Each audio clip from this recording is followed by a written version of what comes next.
Assalamualaikum warahmatullahi wabarakatuh. Selamat malam semuanya, sedulur Bagja Channel dimanapun berada. Di pertemuan kali ini saya akan membahas seputar dunia konstruksi ya. Masih di dunia konstruksi. Mungkin di antara sedulur Bagja semua dimanapun berada masih bertanya-tanya, ketika kita mau memborong atau mau mengerjakan pekerjaan rumah, itu lebih efisien mana, lebih murah mana antara harga borongan tukang dengan harga harian. Nah, di video ini saya akan bahas dan kupas secara rinci. Maka dari itu, simak terus sampai selesai dan jangan kemana-mana. Oke ya guys ya. Dan juga sebelum menonton videonya lebih lanjut, alangkah baiknya di subscribe dulu, di like, di komen, dan juga di share.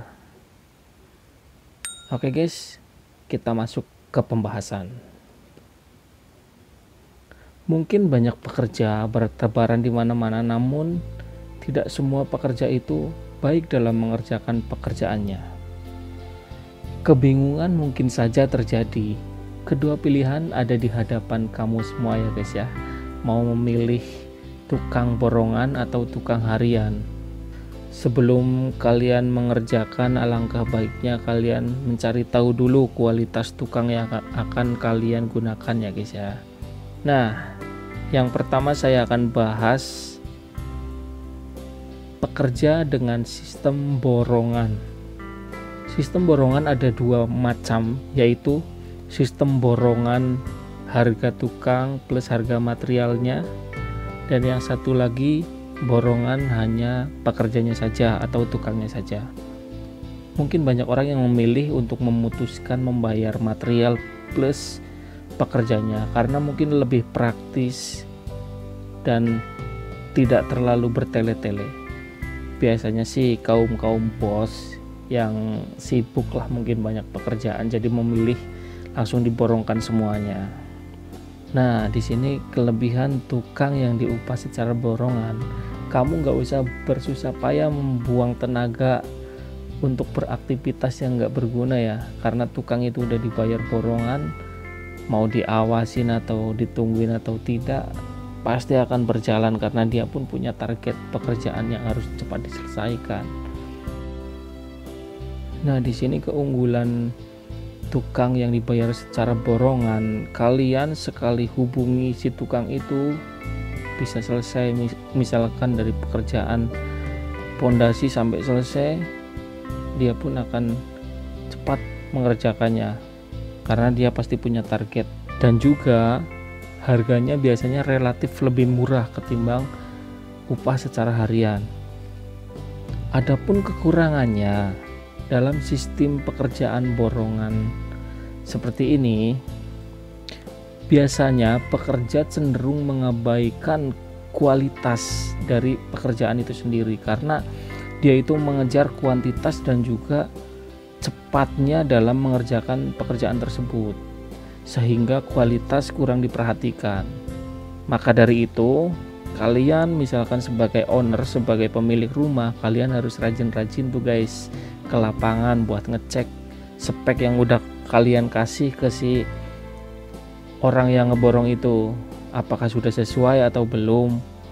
Nah, itu mungkin salah satu solusi agar Kenapa bisa demikian? Karena bagi seorang pemborong itu, semakin bertambahnya waktu, maka dia akan semakin banyak mengeluarkan uang. Maka dari itu dia gimana caranya mempercepat pekerjaannya tanpa melihat kualitas yang ia kerjakan. Nah, bagi kalian yang khususnya orang-orang teknik, janganlah seperti itu. Kalian harus kerja cepat, kerja tepat, dan juga kualitas harus diutamakan ya guys ya. Jangan ditiru tuh yang kayak gitu, oke? Nah, di sisi lain juga kalian nih sebagai owner, agar tidak terjadi hal demikian, kalian harus tepat dalam memilih partner ya, khususnya pemborong. Jadi kalian harus tepat tuh, harus menyaring benar-benar apakah pemborong itu orang yang jujur, orang yang baik, orang yang punya komitmen. Nah itu kalian harus teliti, jangan sampai kalian kena tipu-tipu ya guys ya. Nah kemudian kita bahas nih untuk pekerja yang dibayar dengan sistem harian. Biasanya pekerja yang dibayar dengan sistem harian, pekerjaannya itu akan lebih rapi dan lebih detail karena dia kerjaan itu tidak tergesa-gesa ya guys ya. Dan biasanya tukang yang dibayar dengan cara harian, biasanya dia itu memiliki keahlian-keahlian khusus. Misalkan orang yang memasang lantai itu khusus, memang ahlinya di pemasangan keramik lantai itu sendiri. Misalkan orang yang mengerjakan plesteran dinding itu khusus orang yang mengerjakan itu. Nah seperti itu ya guys ya. Dan kekurangan dari cara kerja sistem bayaran harian ini, biasanya banyak kasus, tapi tidak semua ya guys ya, banyak kasus ketika orang dibayar dengan sistem kerja harian ini, dia itu banyak yang memang entah itu sengaja atau bagaimana memperlambat pekerjaannya, padahal dia punya skill cepat, tapi mungkin karena keterjang kebutuhan gitu ya, biar tetap bekerja jadi dilambat-lambatkan. Tapi tidak semua ya guys ya, banyak juga tukang yang memang berkualitas dan kompeten yang nggak seperti itu. Nah, ini ada beberapa lah, saya dulu juga pernah pas waktu masih bekerja di tempat intinya di proyek lah, saya pernah ya punya pekerja yang kayak gitu, mentang-mentang dia dibayar harian tapi kerjanya jadi santai-santai gitu, karena ya seperti itulah. Saya tidak mengejas ya, tapi mungkin tidak semuanya, ada sebagian yang seperti itu. Nah untuk menanganinya, kalian buat nih kontrak kerja sama pekerja, sama yang mau kerja sama kalian nih, misalkan yang dibayar harian, kalian harus bikin komitmen, misalkan jadwal masuk jam segini, pulang jam segini, istirahat jam segini. Nah mungkin salah satu cara untuk mengurangi kesantaian itu sendiri ya guys ya, kalian juga harus targetkan waktu pekerjaannya. Misalkan kalian kasih waktu nih selama 1 bulan untuk mengerjakan proyek ini sampai selesai misalkan. Nah seperti itu. Nah untuk pembahasan saya kali ini mungkin sudah cukup jelas dan singkat dan juga padat ya. Pada intinya setiap pekerjaan, entah itu yang secara borongan ataupun harian, itu pasti memiliki plus minus ya guys ya, kekurangan dan kelebihannya masing-masing.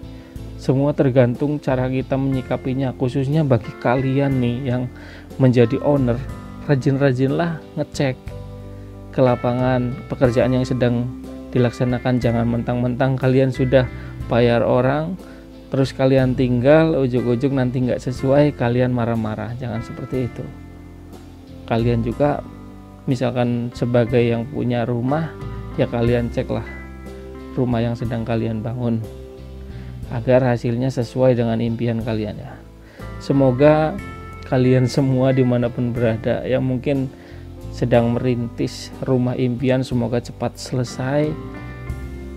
Dan begitupun saya, semoga cepat tercapai impian-impiannya ya guys ya. Oke guys, mungkin cukup sekian untuk pembahasan video kali ini. Jikalau ada kritik dan saran, saya harap kalian bisa coret-coret komen-komen di bawah ya guys ya. Mungkin saya juga banyak kekurangan, mohon dimaafkan. Dan sebelumnya saya pamit undur diri, sampai jumpa di pertemuan selanjutnya. Jangan lupa di subscribe, like, comment, and share ya guys ya. Karena tanpa subscribe, tanpa dukungan dari kalian, saya bukanlah apa-apa. Channel ini saya harapkan sebentar lagi monetisasi, dan nanti kalau udah monet nih bakalan saya kasih giveaway nih buat kalian semua nih. Kalian bisa berkompetisi untuk mendapatkan giveaway ya nanti ya. Kalau udah dimonetisasi ini ikrar saya, entah itu nanti apalah, tapi kalau udah dimonet pasti nanti saya kasih giveaway. Oke guys, Mungkin cukupkan sekian, saya akhiri, wabillahi taufiq wal hidayah. Assalamualaikum warahmatullahi wabarakatuh. Salam satu atap.